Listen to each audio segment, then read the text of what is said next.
Far better क्या है, database. But database अगर हर तरीके से अच्छा है तो उसके साथ एक ड्रॉबैक भी है। डेटाबेस में काम करने के लिए अलग से मुझे नॉलेज चाहिए डेटाबेस मैनेजमेंट का, तभी हम डेटाबेस पे काम कर पाएंगे। अदरवाइज एक normal user file direct create करके उसमें डेटा स्टोर कर सकता है, बट एक नॉर्मल यूज़र जिसने डेटाबेस की पढ़ाई नहीं कर रखा है, डेटाबेस का नॉलेज जिसके पास नहीं है, वो डेटाबेस का यूज़ करके डेटा उसमें स्टोर नहीं कर सकता। तो डेटाबेस को मैनेज करने के लिए स्पेशल स्किल रिक्वायर्ड होता है, लेकिन फाइल को मैनेज करने के लिए कोई स्पेशल स्किल रिक्वायर्ड नहीं होता है। बस इस पॉइंट ऑफ व्यू से आप कह सकते हो कि फाइल बेटर पोजीशन कर रहा है रादर देन डीबीएमएस, है ना। अब बात करते हैं इसके बाद डेटाबेस क्या होता है, समझ में आ गया है। अब नेक्स्ट जो पॉइंट हमारा है वो क्या है, डीबीएमएस। ये डीबीएमएस क्या होता है, कोई बता सकते हो? तो डीबीएमएस क्या होता है और डीबीएमएस का क्या फुल फॉर्म होता है, क्या बोलेंगे? Database management system. Database management system is a software that allow to create and manage database। एक ऐसा सॉफ्टवेयर जो कि अलाउ करता हो डेटाबेस को क्रिएट और मैनेज करने के लिए, वैसे सॉफ्टवेयर को ही क्या कहते हैं, डीबीएमएस या डेटाबेस मैनेजमेंट सिस्टम कहते हैं। अब ये जो डीबीएमएस होता है, डेटाबेस मैनेजमेंट सिस्टम होता है, वो भी दो तरह का होता है। तो क्या लिख सकते हैं, देयर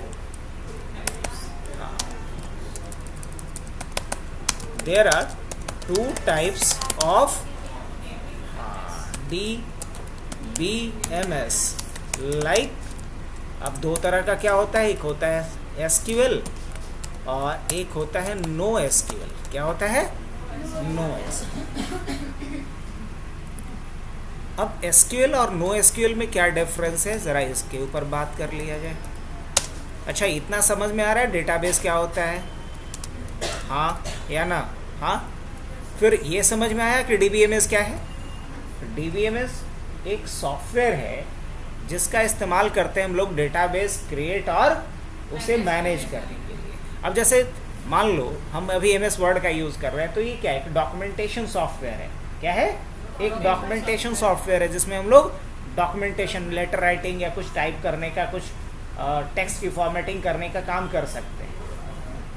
लेकिन अगर मान लो कि मुझे कोई 3D ड्राइंग करना हो, क्या हम इसमें कर पाएंगे? नहीं कर पाएंगे। तो कहने का मतलब ये हुआ कि डीबीएमएस एक सॉफ्टवेयर है जिसका इस्तेमाल किया जाता है डेटाबेस को क्रिएट और मैनेज करने के लिए। और डीबीएमएस को दो कैटेगरी में रखा गया है, एसक्यूएल और नो एसक्यूएल। एसक्यूएल को बोला जाता है स्ट्रक्चर्ड क्वेरी लैंग्वेज। एसक्यूएल को क्या बोलते हैं, structured query language.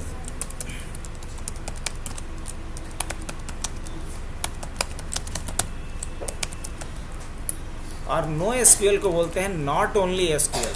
Not only SQL मतलब ये सिर्फ एसक्यूएल नहीं है, इसके अलावा भी बहुत कुछ है, मतलब उससे ज़्यादा पावरफुल है।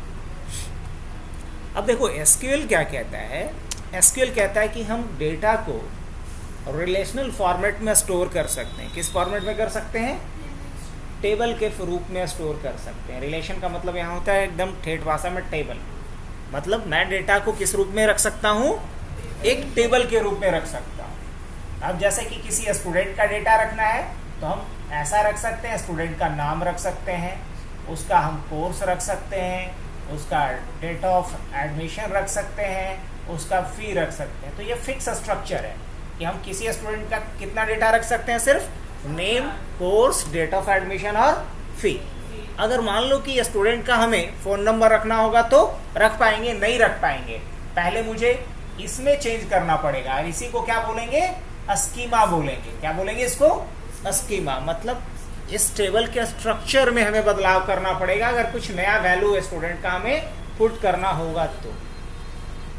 अब मान लो अभी हमने एक बार चेंज कर दिए, सपोज हमारे पास ऑलरेडी 100 स्टूडेंट्स का रिकॉर्ड डाला हुआ था, बाद में रियलाइज़ हुआ कि नहीं इसमें तो फ़ोन नंबर भी होना चाहिए, तो हमें इसके स्कीमा में बदलाव करना पड़ा।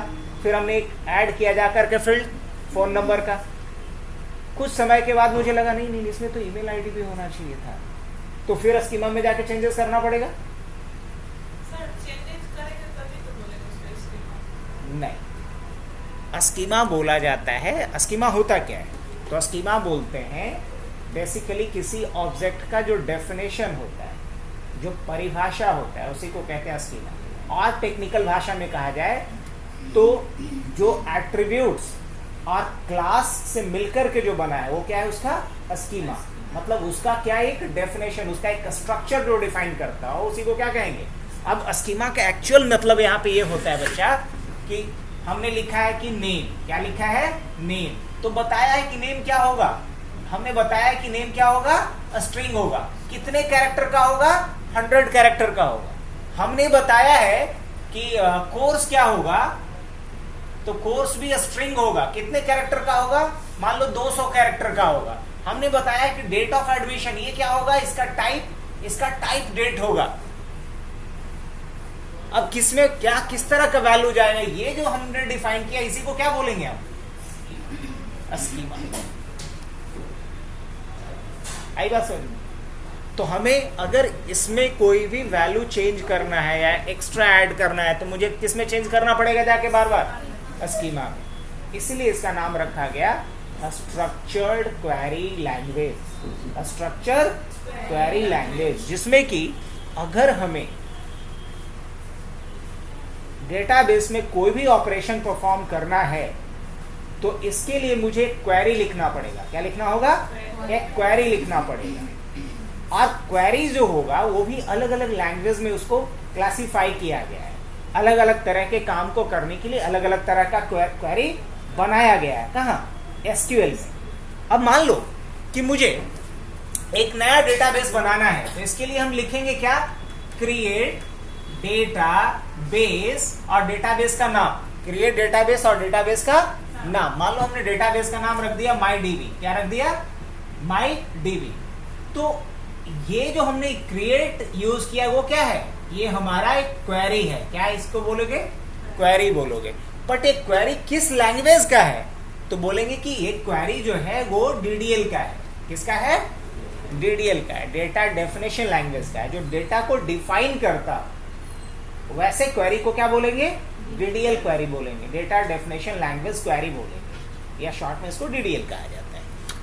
तो SQL इसको इसलिए बोला गया, स्ट्रक्चर्ड क्वेरी लैंग्वेज इसलिए बोला गया क्योंकि यहाँ डेटा का एक फिक्स स्ट्रक्चर हम लोग पहले डिफाइन करते हैं और उस फिक्स स्ट्रक्चर के अकॉर्डिंगली हम डेटा को रिलेशनल फॉर्मेट में स्टोर करते हैं। और अगर हमें कभी भी लेटर ऑन लगता है कि इसमें कुछ और एडिशनल जानकारी रखनी है इस टेबल के अंदर, तो इसके लिए हमें सबसे पहले चेंजेस कहाँ, किस लेवल पे करना होगा, स्कीमा। क्लियर। और जब हम प्रैक्टिकल करेंगे तो चीजें और क्लियर होंगी। अब SQL के साथ आप लोगों को कुछ एक डिमेरिट जैसा फील हो रहा है, पता है क्या,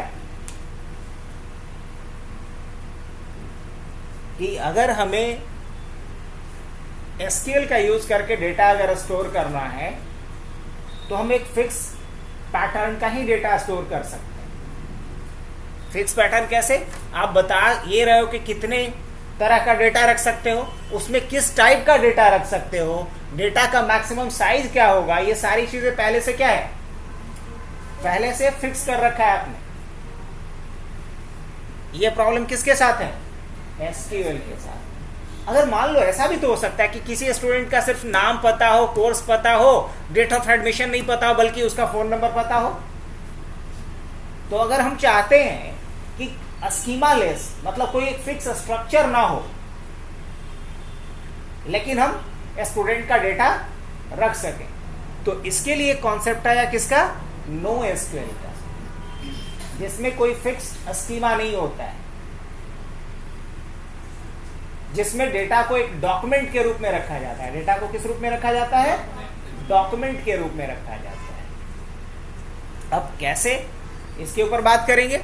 तो फिलहाल के लिए हम कह सकते हैं स्ट्रक्चर क्वेरी लैंग्वेज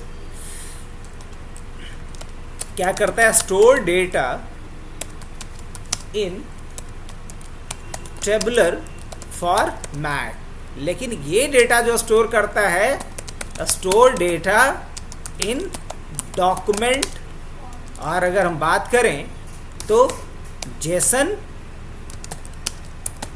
या बीसन फॉर्मेट। अब ये क्या होता है हम बात करेंगे, लेकिन इतना समझ लो कि यहाँ डेटा स्टोर होता है किस फॉर्मेट में, जेसन या बीसन फॉर्मेट में। अब जैसे कि अगर मुझे स्टूडेंट का डेटा रखना है तो हम ऐसे लिख देंगे नेम कोलोन, और यहाँ पे नाम हमने डाल दिया अमित, ऐसे। अगर मुझे अब इसका फ़ोन नंबर डालना है तो हम ऐसे लिखेंगे फ़ोन कोलोन, और जो भी इसका फ़ोन नंबर है वो डाल दिए। तो ये जो फॉर्मेट हुआ, इसी फॉर्मेट को क्या बोलते हैं, इसी फॉर्मेट को बोलेंगे जेसन फॉर्मेट। क्या बोलेंगे, जेसन फॉर्मेट। किसके केस में, नो एसक्यूएल के केस में। लेकिन यहां डेटा, एसक्यूएल में डेटा किस फॉर्मेट में स्टोर होता है, रो और कॉलम के रूप में, मतलब टेबुलर फॉर्मेट में।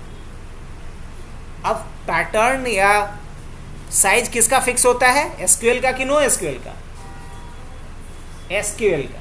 नो एसक्यूएल में कोई फिक्स नंबर ऑफ कॉलम्स नहीं है।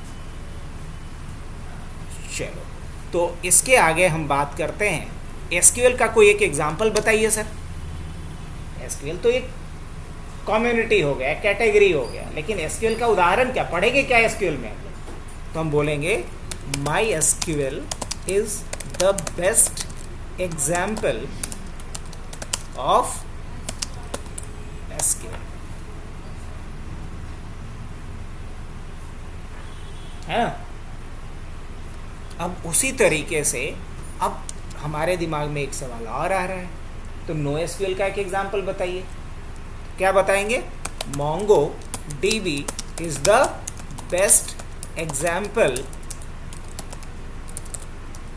of NoSQL DBMS। अगर मान लो कि हम एक आईटी प्रोफेशनल हैं और हम चाहे वेबसाइट डेवलपमेंट का काम करते हैं, चाहे एप्लीकेशन डेवलपमेंट का काम करते हैं, चाहे हम डेटा साइंस का काम करते हैं, चाहे हम डेटा एनालिसिस का काम करते हैं, चाहे हम डेवऑप्स इंजीनियर हैं, है ना, किसी भी प्रोफाइल पे अगर हैं और हमें अगर कंप्लीट डेटाबेस का नॉलेज चाहिए, तो दो चीज़ें आपको सीखनी चाहिए। क्या क्या, एक MySQL, जिससे आप किसको कवर कर लिए, और दूसरा क्या सीखना चाहिए आपको, MongoDB, जिससे क्या कवर कर लोगे आप, NoSQL डेटाबेस को। तो दोनों तरह के डेटाबेस का नॉलेज रखना है, खास तौर से जब हम वेबसाइट डेवलपमेंट या डेटा साइंस या डेटा एनालिसिस या मशीन लर्निंग की बात करते हैं, तो उस केस में हमें MongoDB भी आना ही चाहिए। कोई नहीं, पहले तो हम लोग MySQL पढ़ेंगे, देन आफ्टर MongoDB के ऊपर बात करेंगे। बट अभी कंपेयर करके इसलिए बता रहा हूँ मैं चाहता तो सीधा ये भी बता देता कि MySQL is the example of DBMS, लेकिन उससे आपका नॉलेज बिल्कुल कन्फाइन, मतलब लिमिट रह जाता है। और मैं चाह रहा हूँ कि आप लिमिटलेस लर्न करो, ताकि आप बाकी लोग जो पढ़ के भी आए हैं ना, उनको आप बता सको कि नहीं, यहीं तक हद नहीं है, इसके बाहर भी कुछ है। मैक्सिमम लोग जो DBMS पढ़ भी चुके हैं, काम भी कर चुके हैं, उनको ये भी नहीं पता होता है कि NoSQL क्या भला है। तो क्लियर है, DBMS का दो टाइप, SQL, इसको लोग SQL भी बोलते हैं, SQL भी इसको प्रोनाउंस करते हैं, तो SQL और NoSQL, है ना। SQL में फिक्स पैटर्न है, NoSQL में कोई फिक्स पैटर्न नहीं है। MySQL SQL का बेस्ट एग्जाम्पल है, MongoDB NoSQL का एक बेस्ट एग्जाम्पल है। अब अभी फिलहाल मेरे को क्या पढ़ना है, सबसे पहले MySQL। ओके, तो अब नेक्स्ट पॉइंट की तरफ रुख करें हम लोग। नेक्स्ट क्या है, स्कीमा। अच्छा, ये क्या होता है, स्कीमा किसे कहते हैं।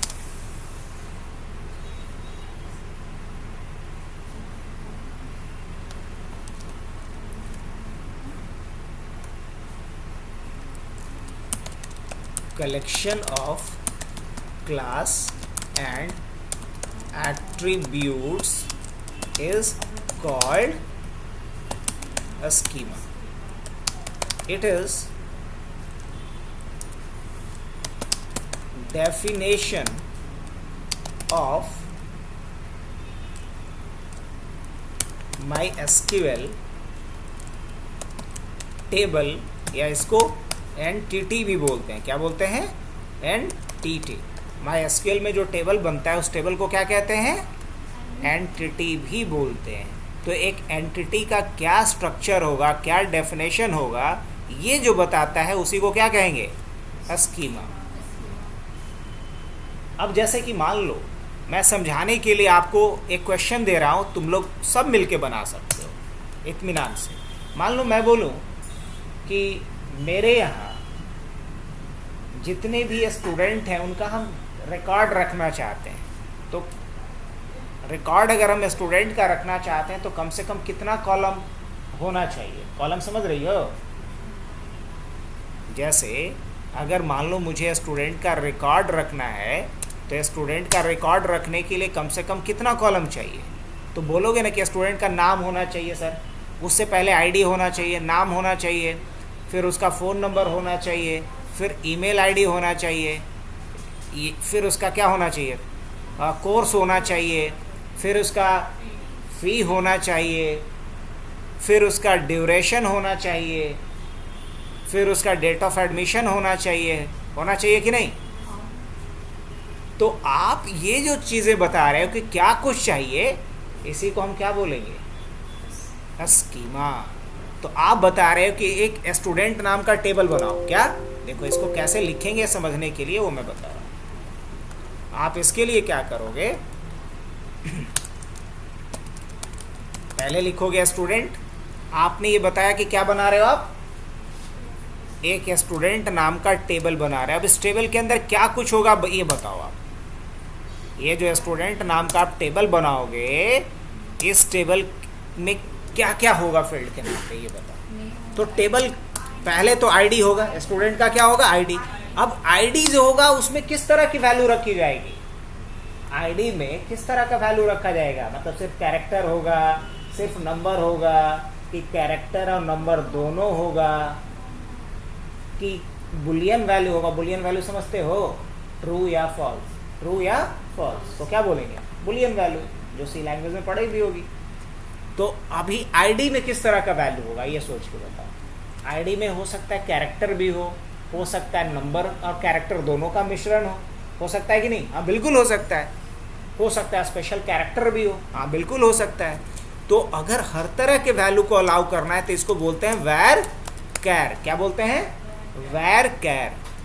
वैर कैर मतलब जिसमें कि हम नंबर और कैरेक्टर्स दोनों को कंबाइन कर सकते हैं। अब ये वैर कैर है क्या? तो बोलो कि वैर कैर एक डेटा टाइप है। वैर कैर क्या है? Data type. अब वैर कैर में कितना कैरेक्टर आईडी में हो सकता है किसी का? मान लो हम बोल दिए 6 कैरेक्टर हो सकते हैं, तो आप क्या लिखोगे यहाँ पे? 6। अब उसके बाद आपको यहाँ कोई रिस्ट्रिक्शंस भी डालने हैं। रिस्ट्रिक्शंस मतलब क्या होता है? रुकावट। उसी रिस्ट्रिक्शंस को DBMS की भाषा में कहा जाता है कॉन्स्ट्रेंट। क्या बोलते हैं?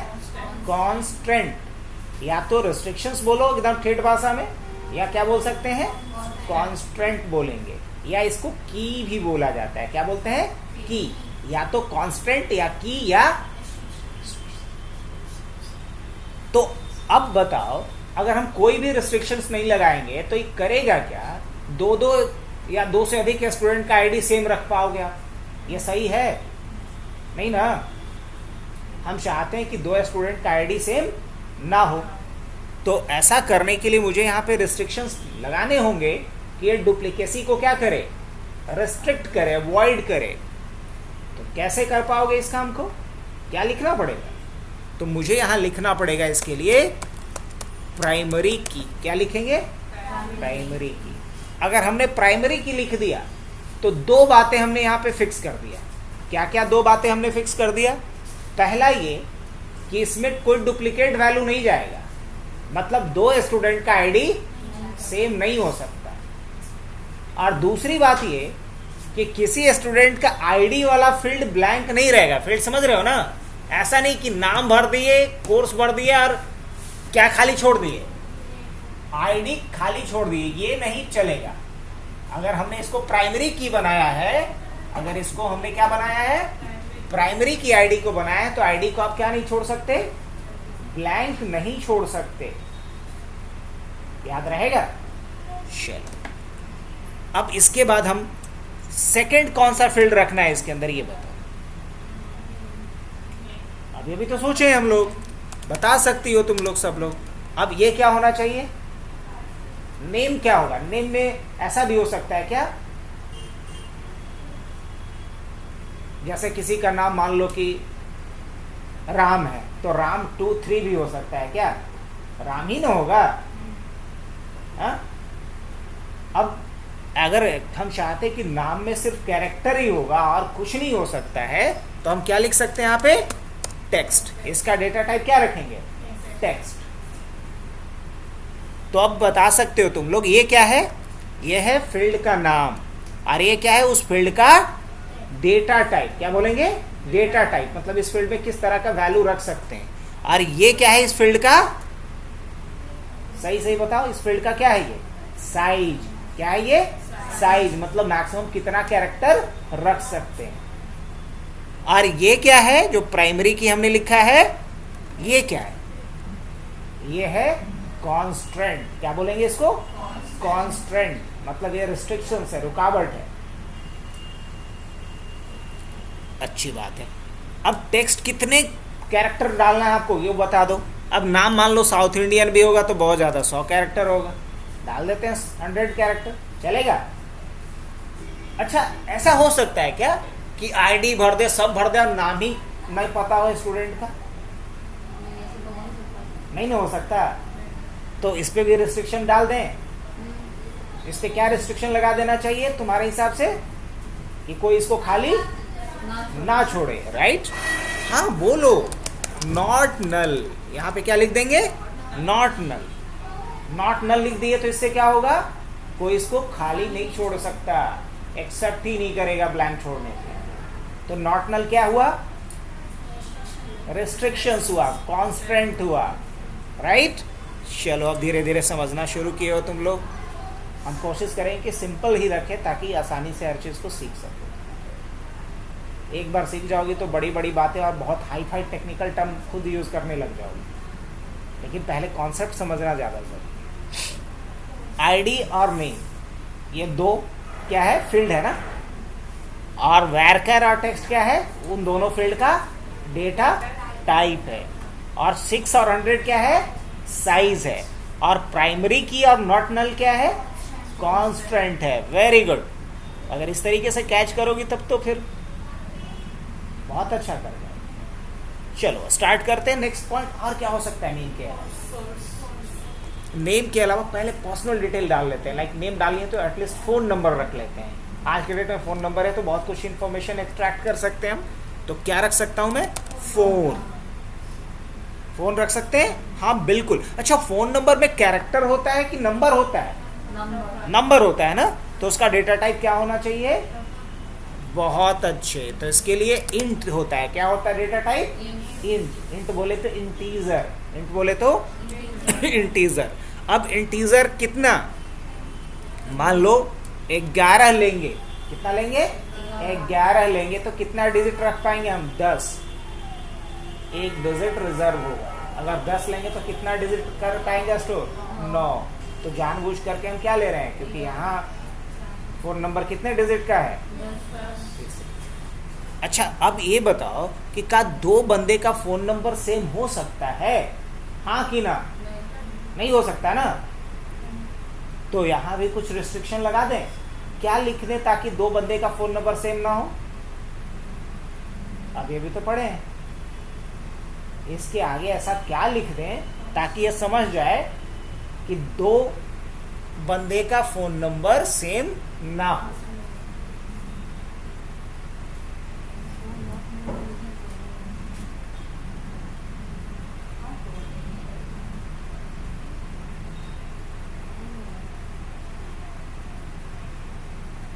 क्या इसी पे राय विमर्श हो रहा है। क्या प्राइमरी लिख सकते हैं, ऐसे लिख दूं, क्योंकि प्राइमरी में तो डुप्लीकेट नहीं होता है। प्राइमरी लिख सकते हैं या नहीं, नहीं लिख सकते। क्यों नहीं लिख सकते? क्योंकि जो प्राइमरी की होता है एक टेबल में एक ही फील्ड के लिए यूज हो सकता है। प्राइमरी की कितनी बार यूज होगा? एक ही बार यूज होगा। तो आप ऑलरेडी आईडी के लिए प्राइमरी की एट्रीब्यूट यूज कर चुके हो, तो और किसी दूसरे फील्ड के लिए आप प्राइमरी की एट्रीब्यूट यूज नहीं कर सकते, ये अलाउड नहीं है। तो प्राइमरी की लिख सकते हैं क्या? नहीं लिख सकते। तो मेरा काम कैसे होगा? मैं तो चाहता हूं कि दो बंदे का फोन नंबर सेम नहीं हो, तो इसके लिए एक अलग कॉन्स्टेंट है जिसका नाम है, गेस करो तो, यूनिक की। क्या है इसके लिए? यूनिक की। अब आप लोग ये पूछ सकते हो कि क्या यूनिक की एक से अधिक बार यूज कर सकते हैं एक टेबल में? तो इसका जवाब है हाँ, बिल्कुल कर सकते हैं। क्या कर सकते हैं? बिल्कुल कर सकते हैं। अब जैसे मान लीजिए फोन नंबर के बाद हमने ईमेल लिखा। ईमेल में क्या हो सकता है? ईमेल में तो सब कुछ हो सकता है, नंबर भी हो सकता है, कैरेक्टर भी हो सकता है, इसलिए हमने बैरकर लिखा है 100। अब ईमेल भी तो दो बंदे का सेम नहीं हो सकता है, तो हम यहाँ क्या लिखेंगे? यूनिक की लिख सकते हैं। अब एक सवाल मेरे मन में आ रहा है, शायद तुम लोग अभी नहीं सोच पाई होगी उतनी, कि प्राइमरी की और यूनिक की में क्या फर्क है?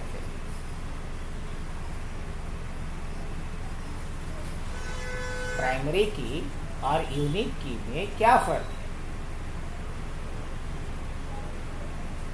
क्वेश्चन बनता है ना?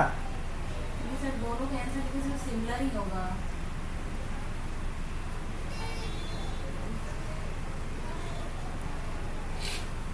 बोलेंगे प्राइमरी की और यूनिक की में सिमिलैरिटी तो ये है कि दोनों ही डुप्लीकेट वैल्यू को अवॉइड करता है, मतलब डुप्लीकेट एंट्री नहीं करने देगा।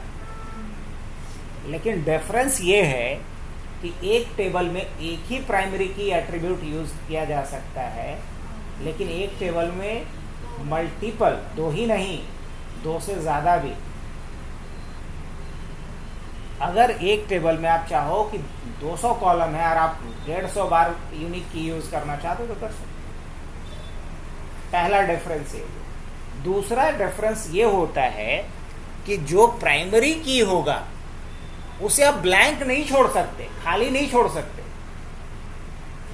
लेकिन जो यूनिक की है उसे हम खाली छोड़ सकते हैं, ब्लैंक छोड़ सकते हैं। तो रिस्ट्रिक्शंस का लेवल ज्यादा किसका है? प्राइमरी का, यूनिक का? प्राइमरी का। तो डेटाबेस में, डीबीएमएस में प्राइमरी की का बहुत ही इंपॉर्टेंट रोल होता है।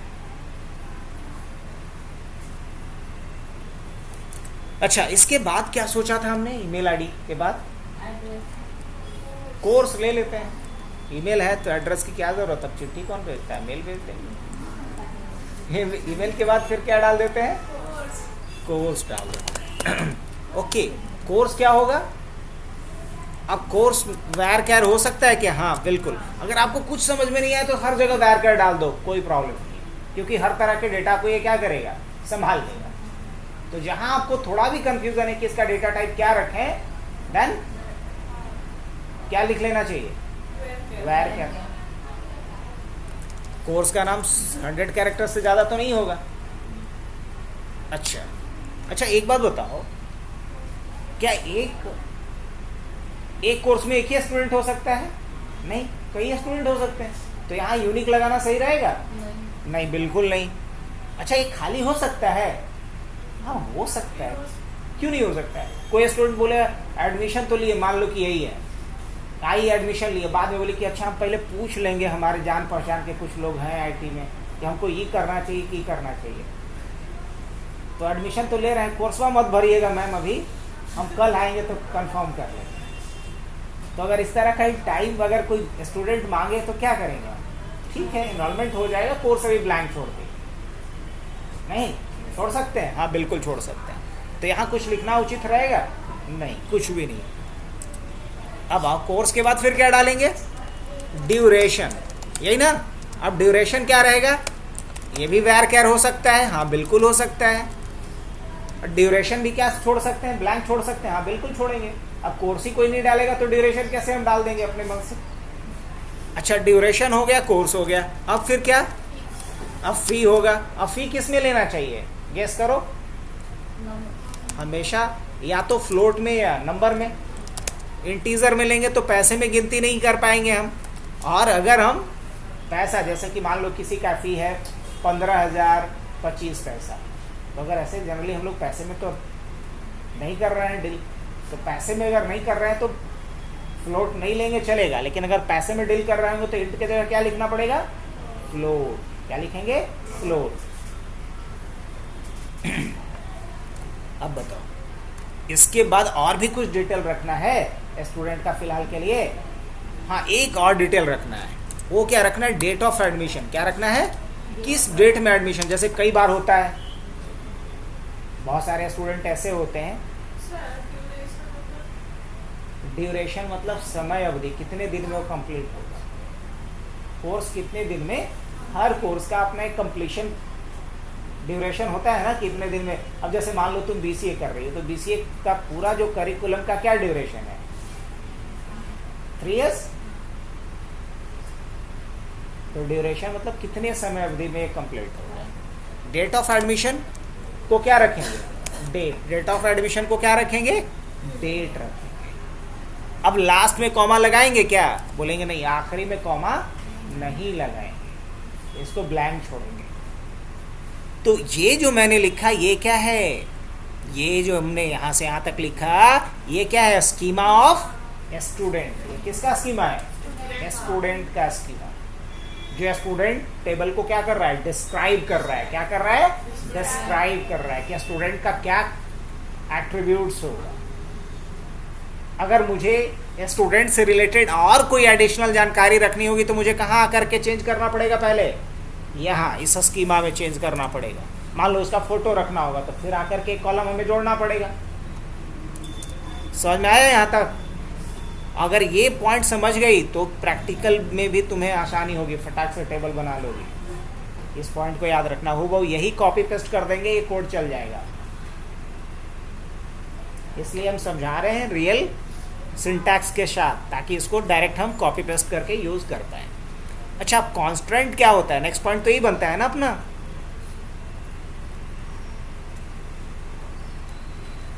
आगे बढ़ो ना,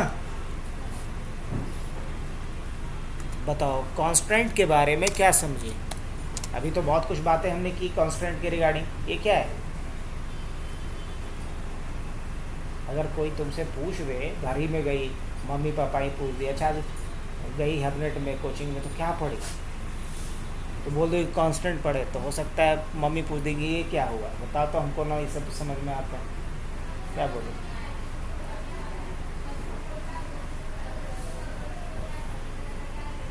चलो वो बताएगी, सबसे कम बोलती है।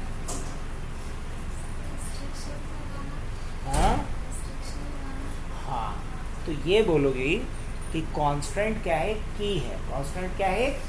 की है। अब चलिए, कांस्टेंट एक की है, लेकिन क्यों है?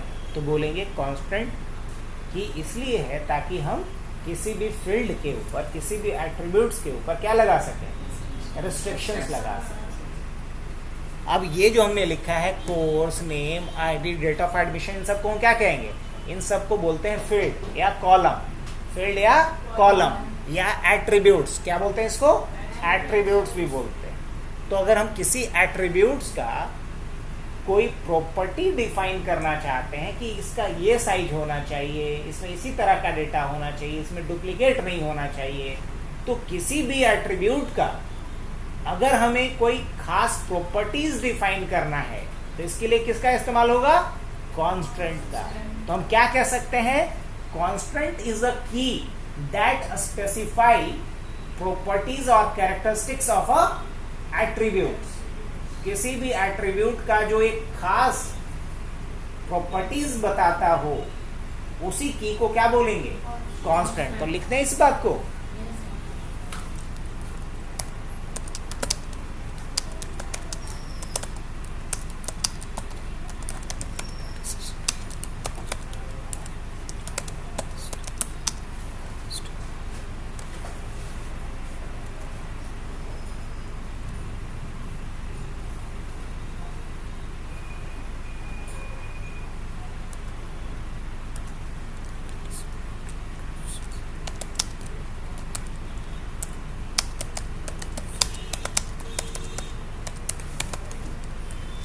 जो किसी फील्ड या किसी भी एट्रीब्यूट के कैरेक्टरिस्टिक्स को बताए, मतलब उसकी खासियत को बताए, विशेषता को बताए, उसी को क्या कहेंगे? की एट्रीब्यूट कहेंगे।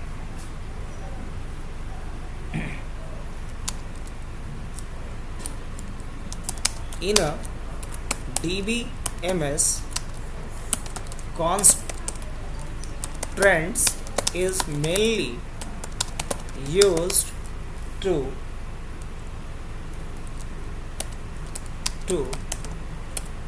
filter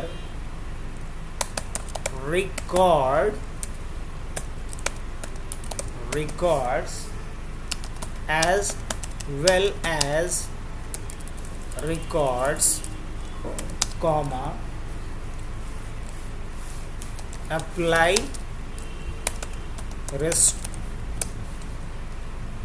restrictions as well as to link to different tables। तो कॉन्स्टेंट का क्या काम होता है? एकदम कोई सीधा पूछ दे, बोले कि बात ज़्यादा मत बनाओ, हम भी जानते हैं इसके बारे में, सीधा बताओ कि कॉन्स्टेंट करता क्या है, क्या कॉन्स्टेंट के यूजेस हैं डीबीएमएस में। तो सब कुछ बिल्कुल सामने बता देना है और उसके बाद वो कंप्लीटली संतुष्ट हो जाएगा। पढ़ो, समझ में आया क्या हमने लिखा है? कॉन्स्टेंट क्या है? एक की है जो किसी फील्ड के खासियत को बताने के लिए यूज किया जाता है। अब खासियत बताने के चक्कर में हम लोग 3 काम करते हैं। क्या क्या? या तो हम किसी रिकॉर्ड को फिल्टर करते हैं। अगर मान लो हमारे पास एक यूनिवर्सिटी का अगर एग्जांपल ले, हमारे अपने इंस्टीट्यूशन का एग्जांपल ले, हमारे पास अब तक लाखों स्टूडेंट पढ़ करके निकले। अब जितने स्टूडेंट पढ़ करके निकले, अगर कभी भी आ करके यहाँ पे इंक्वायरी करे कि हमने फलाने सेशन में पढ़ाई किया था, या कोई एम्प्लॉई यहाँ काम करा था और वो कहीं दूसरे जगह भी जॉब कर रहा है और यहाँ का अगर एक्सपीरियंस डाला होगा, तो वेरिफिकेशन के लिए कभी भी अगर कॉल आता है या कोई बंदा आता है, तो हम लोग कैसे बता पाएंगे? उसका रिकॉर्ड तो हमें सर्च करना पड़ेगा ना अपने डेटाबेस में।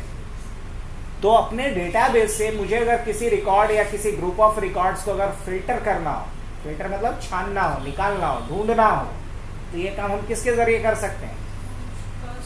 कॉन्स्टेंट लगा के कर सकते हैं, की मदद से कर सकते हैं। या फिर हमें अगर ये रेस्ट्रिक्शंस इंपोज करने हैं, इस फील्ड में यही इसी तरह का डेटा जाना चाहिए, इस फील्ड में इसी तरह का डेटा जाना चाहिए, तो ये काम भी हम किसके थ्रू कर सकते हैं?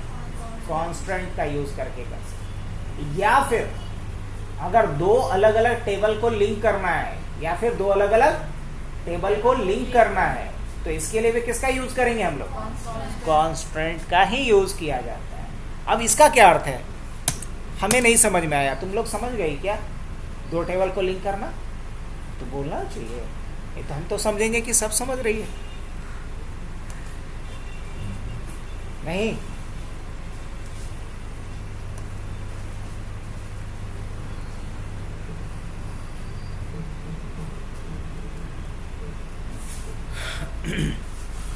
अच्छा एक बात बता कि हमारे पास एक एम्प्लॉय आईडी था।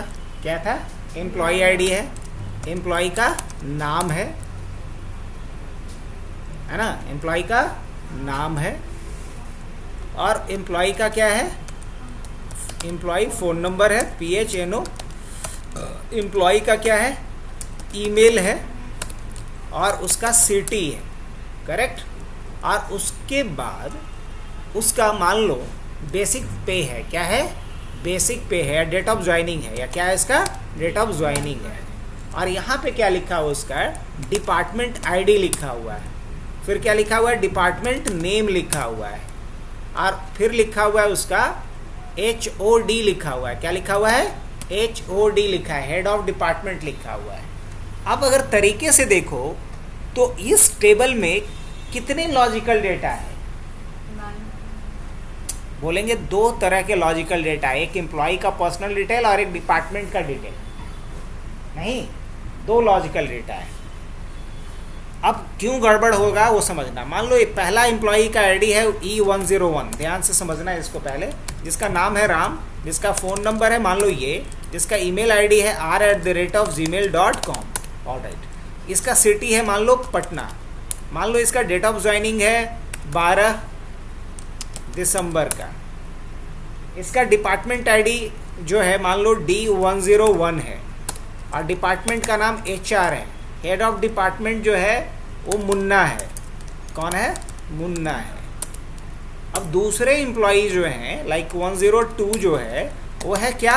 श्याम है, उसका फ़ोन नंबर ये है और इसका ईमेल आईडी है s@gmail.com, और ये मान लो गया का रहने वाला है और ये 11 अक्टूबर को ज्वाइन किया है, और इसका भी DID 101 है और इसका HR है, और ये मान लो इसका हेड ऑफ डिपार्टमेंट जो है वो भी मुन्ना है। अब सवाल ये आ रहा है कि यहाँ पे ध्यान से देखो तो डिपार्टमेंट आईडी में डुप्लीकेट वैल्यू डाला जा रहा है ना, क्योंकि एक डिपार्टमेंट आईडी किसके लिए था? राम के लिए, और एक श्याम के लिए। अब डेटाबेस के नज़र में ये क्या है? गड़बड़ है, बहुत बड़ी गड़बड़ है। क्यों? क्योंकि डेटाबेस का नियम ये कहता है कि आप डुप्लीकेट डेटा मत रखिए। अच्छी बात। अब डेटाबेस में रिडंडेंसी को अवॉइड करने का एक सिंपल फार्मूला ये दिया गया है कि एक लॉजिकल डेटा को एक टेबल में रखिए और दूसरे लॉजिकल डेटा को दूसरे टेबल में रख दीजिए, और दोनों को आपस में क्या कर दीजिए? कनेक्ट कर दीजिए, लिंक कर दीजिए। तो एक लॉजिकल डेटा कहाँ से कहाँ तक दिख रहा है? मुझे तो एक लॉजिकल डेटा दिख रहा है एम्प्लॉय का पर्सनल डिटेल, जो यहाँ से लेके यहाँ तक है, जो अभी तक हम सेलेक्ट करके रखे हैं, देख पा रहे हो आप लोग। और दूसरा लॉजिकल डेटा जो है वो डिपार्टमेंट से रिलेटेड, जो यहाँ से यहाँ तक।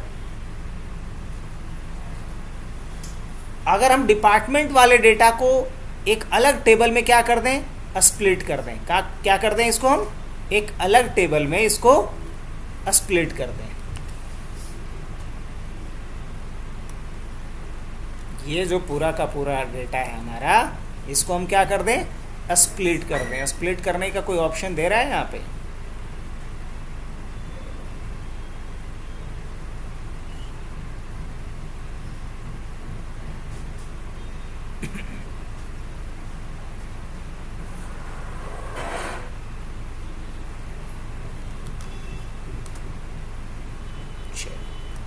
डायरेक्ट इसको हम लोग क्या कर लिए? स्प्लिट कर लिए। ड्रैग एंड ड्रॉप करके बस हमने स्प्लिट किया, कोई ज़्यादा मैजिक नहीं है। अब एक जो टेबल है इसका हम नाम क्या रख सकते हैं? एम्प्लॉई। और दूसरे टेबल का नाम क्या रख सकते हैं? डिपार्टमेंट। रख सकते हैं कि नहीं रख सकते हैं? यस, रख सकते हैं। और उसके बाद क्या करना है? अब दोनों टेबल को आपस में हम लिंक कर देंगे, क्योंकि एम्प्लॉय किसके अंदर रहेगा? डिपार्टमेंट के अंदर। अब यहाँ एक ही चीज़ की एंट्री बार बार करने की ज़रूरत रही? नहीं, बिल्कुल नहीं। अब मैं दूसरे डिपार्टमेंट की एंट्री यहाँ पे कर सकता हूँ, D102। मान लो ये सेल्स डिपार्टमेंट है, जिसके हेड कौन है? जिसके हेड मान लो टॉम है। मान लो एक दूसरा डिपार्टमेंट है 103, जो IT डिपार्टमेंट है, इसके हेड कौन है? इसके हेड है मान लो हैरी। कौन है? हैरी। D104 ये मान लो कि कौन सा डिपार्टमेंट है? अकाउंट डिपार्टमेंट है, और अकाउंट डिपार्टमेंट के हेड कौन है? शुक्ला। अब जितने भी एम्प्लॉई होंगे इन्हीं सारे डिपार्टमेंट से बिलोंग करेंगे, तो हमें इनको क्या करना होगा? आपस में लिंक करना होगा। तो लिंक करने के लिए ये जो DID है, ये जो कॉलम यहाँ पे, इस कॉलम को हम क्या करेंगे? पूरे कॉलम को यहाँ मिटाएंगे। यहाँ इस पूरे कॉलम को क्या करेंगे? डिलीट करेंगे हम। और कॉलम को डिलीट करने के लिए डिलीट कर दिया हमने, और इसमें हमें एक कॉलम जोड़ना पड़ेगा। इसमें क्या करना होगा? एक कॉलम जोड़ना पड़ेगा। और इस कॉलम का नाम हम क्या रखेंगे? DID। इस कॉलम का नाम क्या रखेंगे? DID। और यहाँ हम इसको क्या कर देंगे? लिंक कर देंगे इस DID को इस DID के साथ। बट ये जो लिंकिंग का प्रोसेस होगा, किसके थ्रू होता है पता? ये जो लिंकिंग का प्रोसेस होता है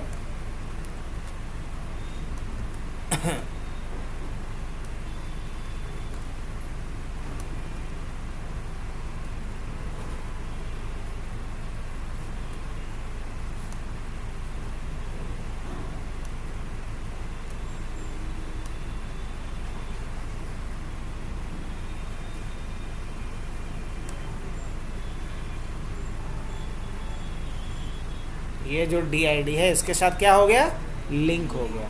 अब ये जो यहाँ पे लिखा जाएगा इसको बोलेंगे हम, इसमें इसको बोलेंगे पिक के। यहाँ क्या बोलेंगे इसको बोला जाएगा पिक के। किसको पिक के बोलेंगे, ये जो इस टेबल में है। और यहाँ इसी को क्या बोलेंगे, एफ के। अभी एग्जैक्टली वहाँ नहीं लिख पा रहा हूँ मैं, तो इसका एक सॉल्यूशन मुझे दूसरे तरीके से निकालना होगा।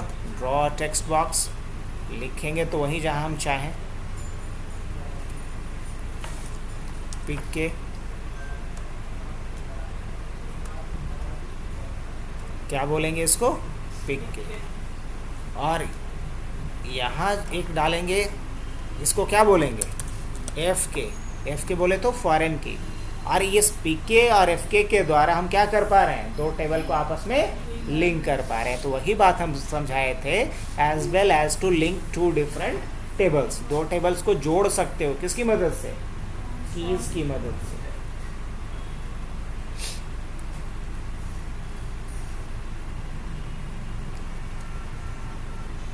तो कॉन्स्ट्रेंट क्या होता है ये समझ में आया अच्छे से, आगे बढ़ सकते हैं हम लोग। अच्छा, ये टेबल क्या होता है, टेबल को ही DBMS में क्या बोलते हैं, टेबल या एंटिटी बोलते हैं। और टेबल और एंटिटी में कंफ्यूजन नहीं ना होगा। अब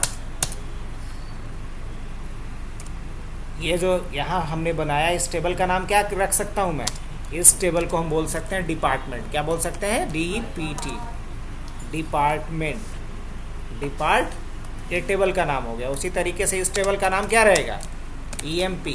इस टेबल का नाम क्या है, एम्प्लॉय। तो टेबल क्या होता है ये भी समझ में आ गया। अब हम लोग बढ़ते हैं फील्ड या कॉलम। फील्ड या कॉलम क्या होता है, ये जो मैंने लिखा है DID, DNAME, HOD, ये क्या है, यही तो फील्ड है या कॉलम है। अच्छा, टपल क्या होता है, टपल या रिकॉर्ड, ये जो पूरा का पूरा है, E101 Ram, phone number this, और ये पूरा का पूरा जो एक किसी पर्टिकुलर जो हमारा डेटा है किसी पर्टिकुलर ऑब्जेक्ट का, इसे हम क्या बोलेंगे, रिकॉर्ड बोलेंगे या टपल बोलेंगे। क्या बोलेंगे, रिकॉर्ड या टपल कहा जाता है इसे। तो रिकॉर्ड और टपल भी समझ में आया। अब बताओ कि इस टेबल में टोटल कितने टपल्स हैं। चलो, ये क्वेश्चन जाता है उससे, ये बताएगी कि इस टेबल में कितने टोटल टपल्स हैं। डिपार्टमेंट टेबल में कितना टपल दिख रहा है, 3 ही टपल दिख रहा है। चलो तब तुम्हारे पड़ोसी से पूछना पड़ेगा, तुम बताओ। हाँ, 12 टपल। अच्छा, तुम बताओ। 12 टपल है। अब 12 कैसे दिख रहा है, इसमें तो हमें 4 ही दिख रहा है। अब 12 कैसे दिख गया तुम लोग को, अब जरा वो बता दो। 4 ऐसे दिख रहा है क्योंकि एक टपल ये हुआ, दूसरा ये, तीसरा ये और चौथा ये।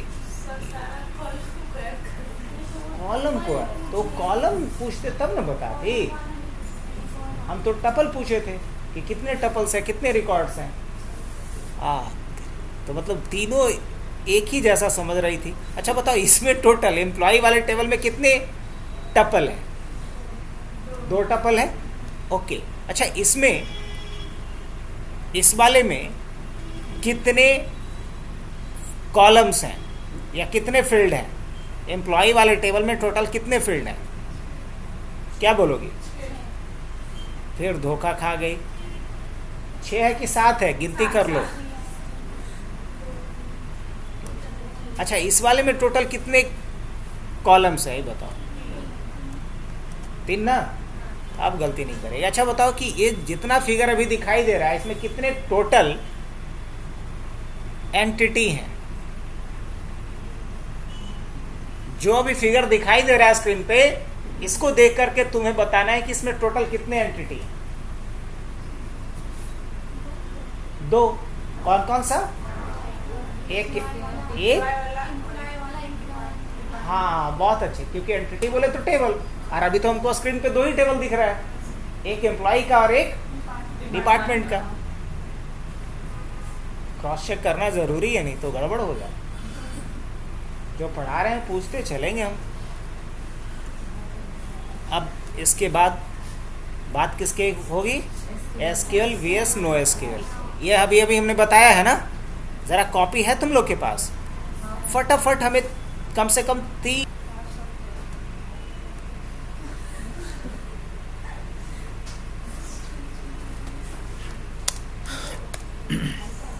अब नेक्स्ट क्वेश्चन क्या है? माई एसक्यूएल क्या होता है? क्या बोलेंगे? हाँ।